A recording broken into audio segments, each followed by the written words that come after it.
রাজধানীর উত্তরার লাভলিন রেস্টুরেন্টে ভয়াবহ আগুন, ফায়ার সার্ভিসের 12টি ইউনিটের 3.5 ঘন্টার চেষ্টায় নিয়ন্ত্রণে 7 জন আহত উদ্ধার।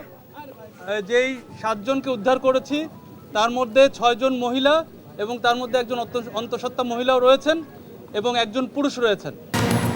খুলনায় গণ অভ্যুত্থানে শহীদ পরিবারকে জুলাই স্মৃতি ফাউন্ডেশনের অর্থ সহায়তা, গণহত্যার বিচার না হলে ব্যর্থ হবে অন্তর্বর্তী সরকার।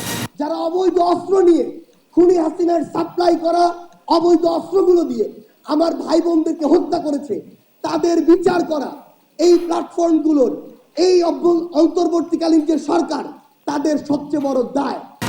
ইজতেমা ময়দানে সংঘর্ষে 4 জন হত্যার ঘটনার টঙ্গী পশ্চিম থানায় মামলা, সাতপন্থী নেতা মুফতি মোয়াজ বিন নূর গ্রেপ্তার। কেরানীগঞ্জের রূপালী ব্যাংকে ডাকাতির চেষ্টায় মামলা, আটক 3 কিশোরকে আদালতে তুলে 7 দিনের রিমান্ড চেয়েছে পুলিশ। এবং সবজির দাম কিছুটা কমলেও নিত্যপণ্যের বাজারে নেই স্বস্তি, চালে 5 টাকা বাড়তি, মাছ মাংসের দামও চড়া। দেখছিলেন দেশ জনপদ সংবাদ শিরোনাম, সঙ্গে আছে আমি শিকা আজিজ।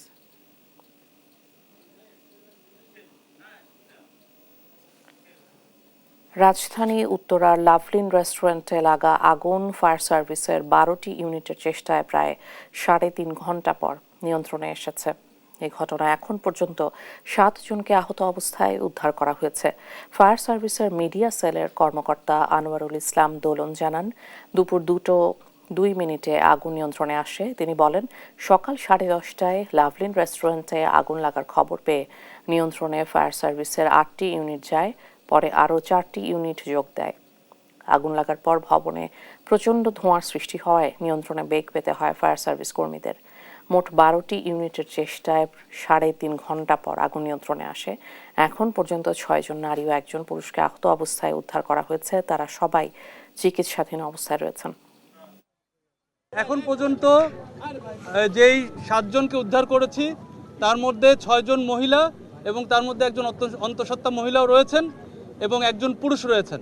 তারা সবাই যার যার চিকিৎসা নেওয়ার জন্য হসপিটালে গিয়েছেন। গ্যাসের লিকেজ থেকে যেহেতু হয়েছে, সুতরাং নিচের ফ্লোরগুলোতে গ্যাসের উপস্থিতি ছিল এবং এখানে অনেক পেট্রোলিয়াম দ্রব্যাদি ছিল। অগ্নির দৃষ্টিকোণ থেকে এটা একটি ঝুঁকিপূর্ণ বিল্ডিং, অগ্নিকাণ্ডের দৃষ্টিকোণ থেকে এটা আমরা বলতে পারি, এবং এটা একটা মাত্র সিঁড়ি ছিল। জুলাই আগস্টের গণহত্যার বিচার না করা গেলে অন্তর্বর্তী সরকার ব্যর্থ হবে বলে মন্তব্য করেছেন জুলাই শহীদ স্মৃতি ফাউন্ডেশনের সাধারণ সম্পাদক সার্জিস আলম। খুলনায় জুলাই অভ্যুত্থানে শহীদদের পরিবারের সদস্যদের আর্থিক সহায়তা অনুষ্ঠানে তিনি কথা বলেন। সার্জিস বলেন, শহীদ পরিবারের পাশে থাকার সর্বোচ্চ চেষ্টা করছে ফাউন্ডেশন। প্রত্যেক শহীদ পরিবারের অন্তত একজন সদস্যকে চাকরির ব্যবস্থা করে দেওয়ার উপর জোর দেন তিনি। এ সময় তিনি জীবন দিয়ে হলেও জুলাই অভ্যুত্থানের স্পিরিট রক্ষা করার ঘোষণা দেন। এদিন খুলনায় 58 জন শহীদের পরিবারের হাতে সহায়তা তুলে দেওয়া হয়। আমাদের সবচেয়ে বড় দায় এবং সবচেয়ে বড় দায়বদ্ধতা যে আমার প্রত্যেক শহীদ ভাইয়ের যে হত্যা, এই হত্যার বিচার করা, খুনি হাসিনার বিচার করা, আওয়ামী লীগ, ছাত্রলীগ, যুবলীগের যে সন্ত্রাসীরা এই হত্যাযজ্ঞের সাথে সরাসরি জড়িত, যারা অবৈধ অস্ত্র নিয়ে খুনি হাসিনার সাপ্লাই করা অবৈধ অস্ত্রগুলো দিয়ে আমার ভাই বোনদেরকে হত্যা করেছে, তাদের বিচার করা এই প্ল্যাটফর্মগুলোর এই অন্তর্বর্তীকালীন যে সরকার, তাদের সবচেয়ে বড় দায়। যদি এটা তারা তাদের জায়গা থেকে করে যেতে না পারে, এটাই তাদের সীমাবদ্ধতার এবং ব্যর্থতার সবচেয়ে বড় প্যারামিটার হবে। কেরানীগঞ্জের চুনকুঠিয়ার রূপালী ব্যাংকে ডাকাতি চেষ্টার ঘটনায় কেরানীগঞ্জ দক্ষিণ থানায় দস্যুতার মামলা করেছে পুলিশ। বৃহস্পতিবার রাতে পুলিশ বাদী হয়ে এই মামলা করে। এদিকে বিকেলে ওই 3 ডাকাতকে চিফ জুডিশিয়াল ম্যাজিস্ট্রেট কোর্টে তুলে 7 দিন করে রিমান্ড আবেদন করে পুলিশ। এর আগে বৃহস্পতিবার দুপুর 2টার দিকে রূপালী ব্যাংকের জিঞ্জিরা শাখায় ডাকাত দল প্রবেশ করে। এরপর ভবনের ভেতরে ব্যাংকের কর্মকর্তা কর্মচারী সহ উপস্থিত সবাইকে জিম্মি করে ফেলে তারা। ঘটনা টের পেয়ে ব্যাংকের প্রধান ফটকে তালা দিলে ভেতরে আটকা পড়ে ডাকাতরা। পরে প্রায় 3.5 ঘন্টা পর যৌথ বাহিনীর কাছে আত্মসমর্পণ করে তারা।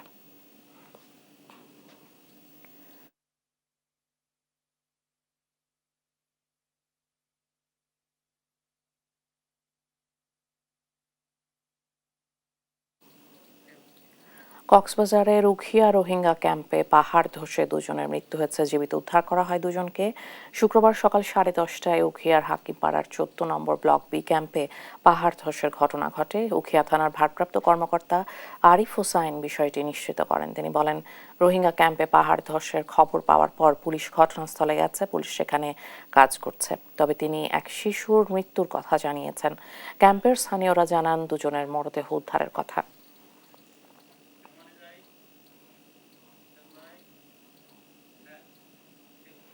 দেখছেন দেশ জনপদ সংবাদ।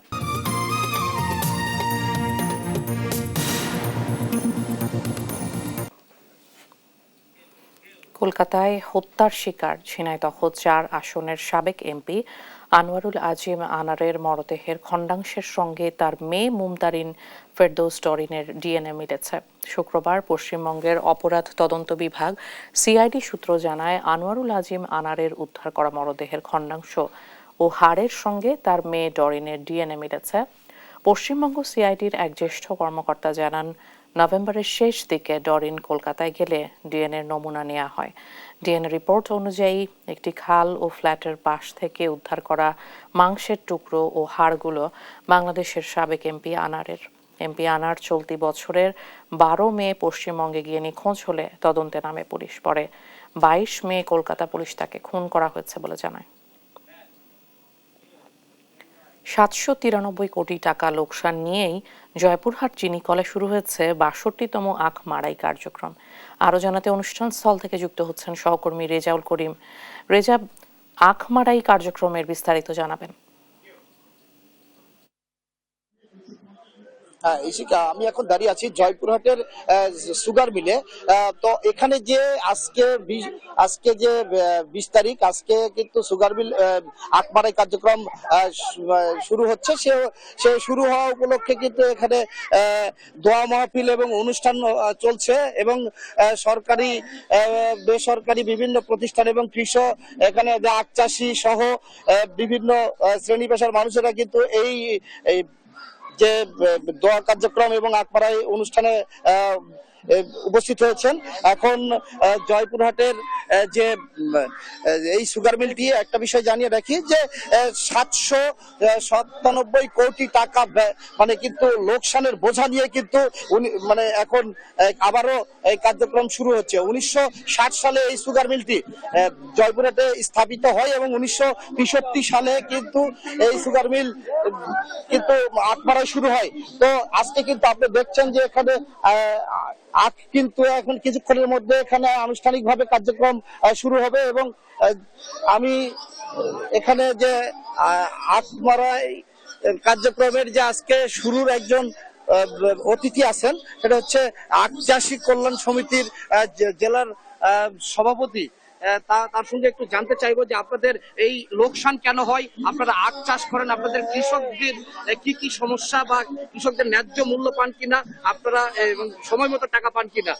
এটার প্রধান সমস্যা হচ্ছে আখের দাম অন্যান্য জিনিসের থেকে কম হয়।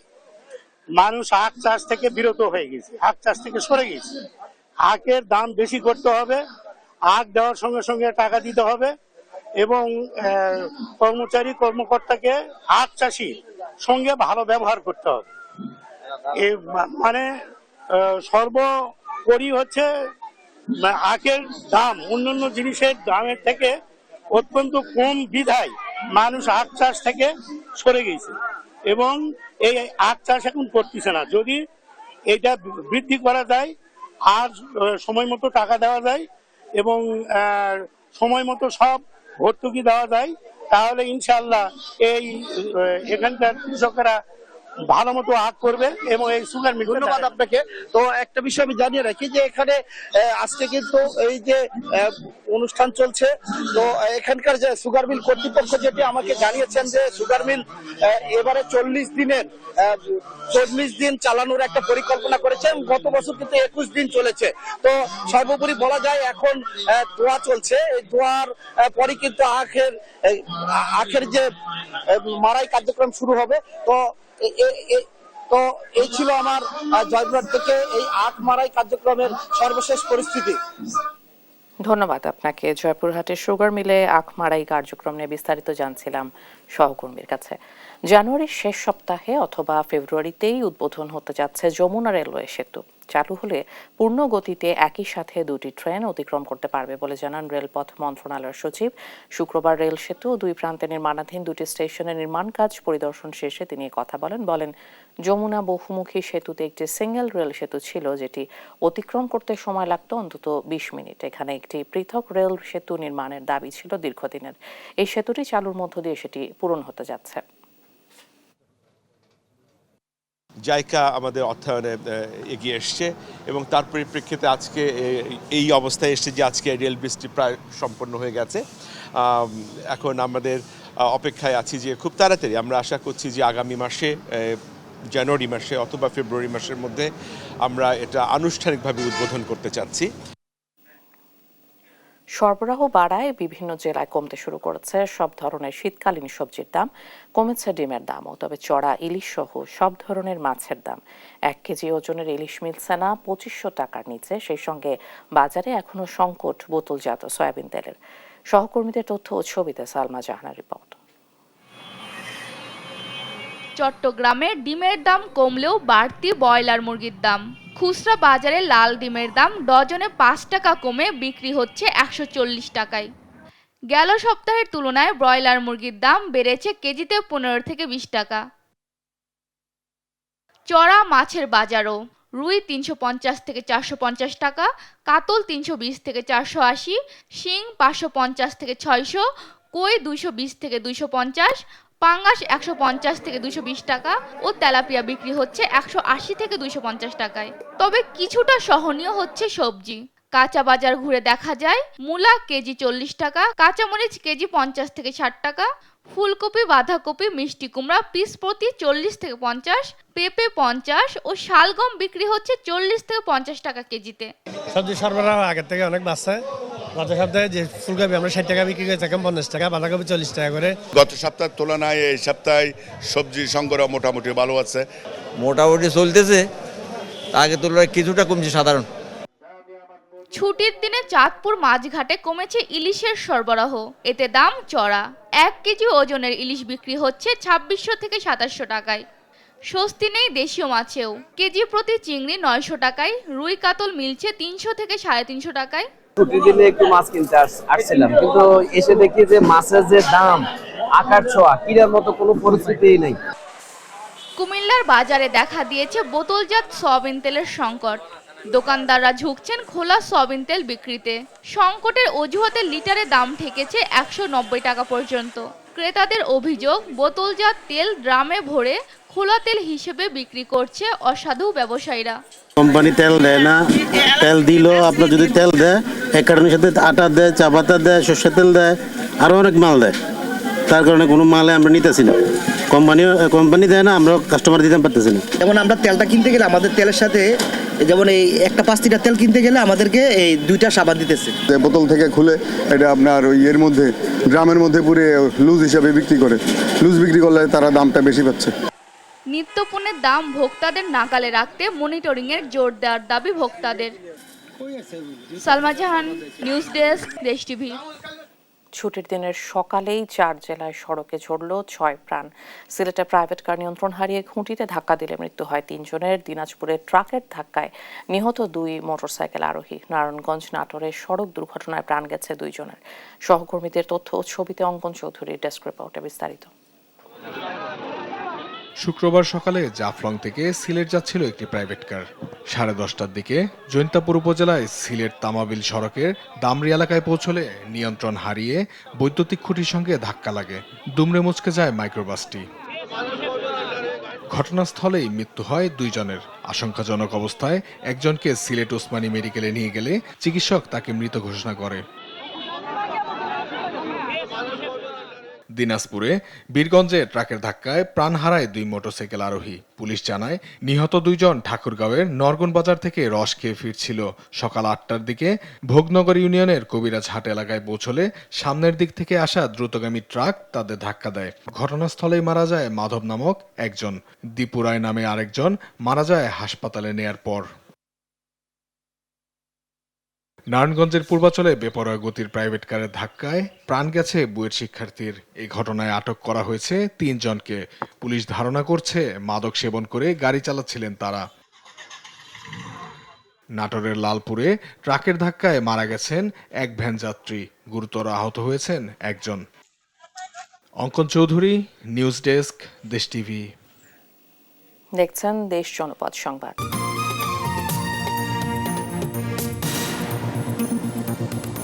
পৌষ মানেই শীতের শুরু। ঠিক এই সময়ই বঙ্গোপসাগরে লঘু চাপের প্রভাবে কিছুটা কমেছে হাড় কাঁপানো শীত। পঞ্চগড়ে দেখা দিয়েছে ঝলমলে রোদের, যদিও সন্ধ্যার পর থেকে ভোর রাত পর্যন্ত শীতের প্রভাব বিরাজমান। কুড়িগ্রামে বিপাকে নিম্ন আয়ের মানুষ। নওগাঁয় বাড়ছে শীতজনিত রোগীর সংখ্যা। সহকর্মীদের পাঠানো তথ্য ও ছবিতে নুসরাত শোভার ডেস্ক রিপোর্ট। টানা 6 দিন শৈত্যপ্রবাহের পর 2 দিন ধরে কিছুটা স্বাভাবিক পঞ্চগড়ের তাপমাত্রা। শুক্রবার সকাল 9টায় তেঁতুলিয়ায় সর্বনিম্ন তাপমাত্রা রেকর্ড করা হয় 10.7 ডিগ্রি সেলসিয়াস।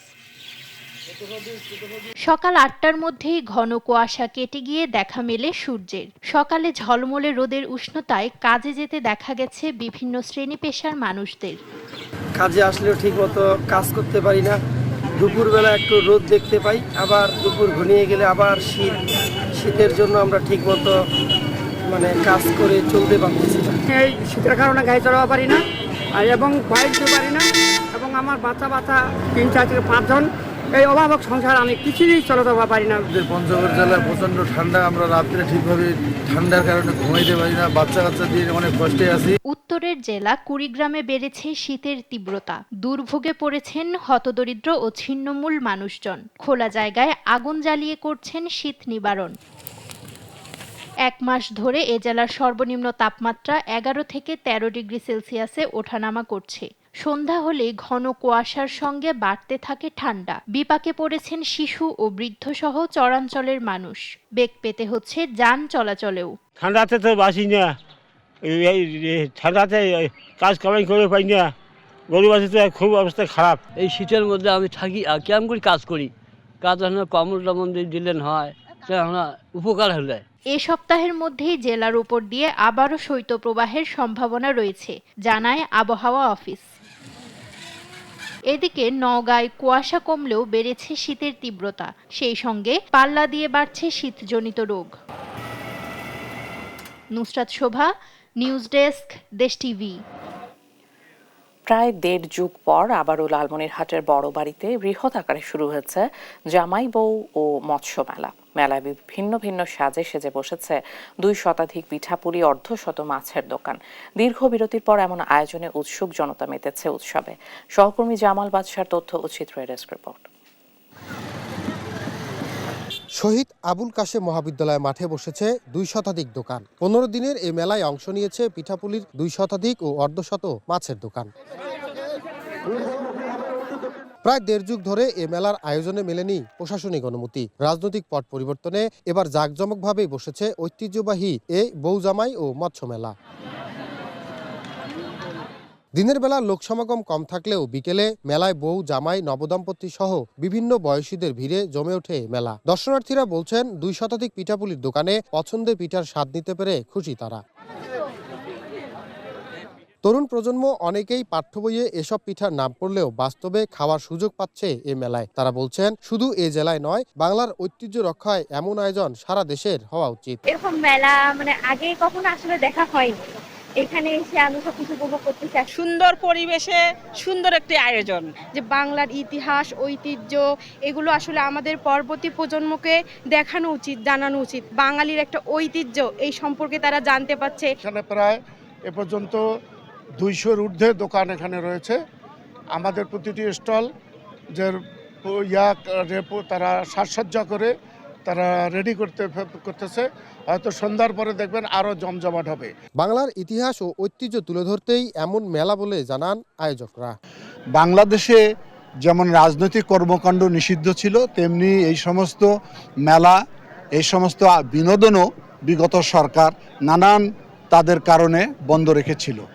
যাই হোক, এবছর মুক্ত বাংলাদেশ, স্বাধীন বাংলাদেশ, মানুষ মুক্ত মনে এই মেলা আসতেছে। বিজয় দিবসে শুরু হওয়া এই মেলার পর্দা নামবে আগামী 31 ডিসেম্বর। জামাল বাদশা, দেশ টিভি, লালমনিরহাট। কিশোরগঞ্জের বাজিতপুরে হয়ে গেল ঘোড় দৌড় প্রতিযোগিতা। এই খেলা দেখতে মাঠে ভিড় করেন নানা বয়সী মানুষ। বৃহস্পতিবার দুপুরে কিশোরগঞ্জের বাজিতপুর উপজেলার সরারচর ইউনিয়নের মাছিমপুর এলাকায় মানুষের ঢল নামে। বিভিন্ন রঙের ছোট বড় ঘোড়া অংশ নেয় এই প্রতিযোগিতায়। তারপর মাছিমপুর মাঠে শুরু হয় দৌড় প্রতিযোগিতা। এই প্রতিযোগিতায় অংশ নেয় 26টি ঘোড়া। বড় ঘোড় দৌড় প্রতিযোগিতায় প্রথম হয় কুষ্টিয়া জেলার রিয়াদের ঘোড়া। হারানো ঐতিহ্য ফেরাতে সারা দেশে এমন আয়োজন করা উচিত বলে বলেন অতিথিরা।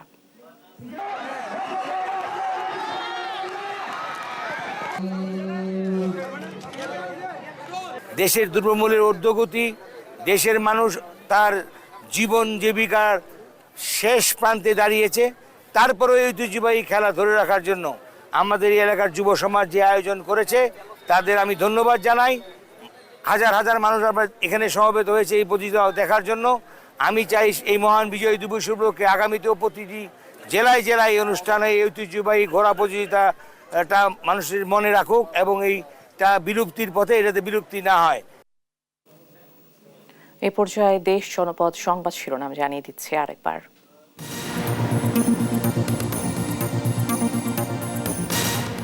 রাজধানীর উত্তরার লাভলিন রেস্টুরেন্টে ভয়াবহ আগুন। ফায়ার সার্ভিসের 12টি ইউনিটের 3.5 ঘন্টার চেষ্টায় নিয়ন্ত্রণে 7 আহত উদ্ধার। যেই 7 জনকে উদ্ধার করেছি তার মধ্যে 6 জন মহিলা এবং তার মধ্যে একজন অন্তঃসত্ত্বা মহিলাও রয়েছেন এবং একজন পুরুষ রয়েছেন। খুলনায় গণ অভ্যুত্থানের শহীদ পরিবারকে জুলাই স্মৃতি ফাউন্ডেশনের অর্থ সহায়তা। গণহত্যার বিচার না হলে ব্যর্থ হবে অন্তর্বর্তী সরকার। তারা অবৈধ অস্ত্র নিয়ে খুনি হাসিনার সাপ্লাই করা অবৈধ অস্ত্রগুলো দিয়ে আমার ভাই বোনদেরকে হত্যা করেছে, তাদের বিচার করা এই প্ল্যাটফর্মগুলোর এই অন্তর্বর্তীকালীন যে সরকার তাদের সবচেয়ে বড় দায়। ইজতেমা ময়দানে সংঘর্ষে 4 জন হত্যার ঘটনার দক্ষিণ টঙ্গী পশ্চিম থানায় মামলা। সাতপন্থী নেতা মুফতি মোয়াজ বিন নূর গ্রেপ্তার। কেরানীগঞ্জের রূপালী ব্যাংকে ডাকাতির চেষ্টায় মামলা। আটক 3 কিশোরকে আদালতে তুলে 7 দিনের রিমান্ড চেয়েছে পুলিশ। এবং সবজির দাম কিছুটা কমলেও নিত্যপণ্যের বাজারে নেই স্বস্তি। চালে 5 টাকা বাড়তি, মাছ মাংসের দামও চড়া। এই ছিল এখনকার দেশ জনপদ সংবাদ। পরের বুলেটিন দেখার আমন্ত্রণ রইল। এছাড়া দেশ টিভির সর্বশেষ সব খবর পেতে ভিজিট করুন www.desh.tv। ফেসবুকে আমাদের সঙ্গে যুক্ত থাকুন দেশ টিভি অথবা দেশ টেলিভিশন পেজে। সর্বশেষ সব ভিডিও পেতে ইউটিউবে আমাদের হ্যান্ডেল @দেশ টেলিভিশন অথবা @দেশ টিভি নিউজ লিখে সার্চ করুন। ধন্যবাদ।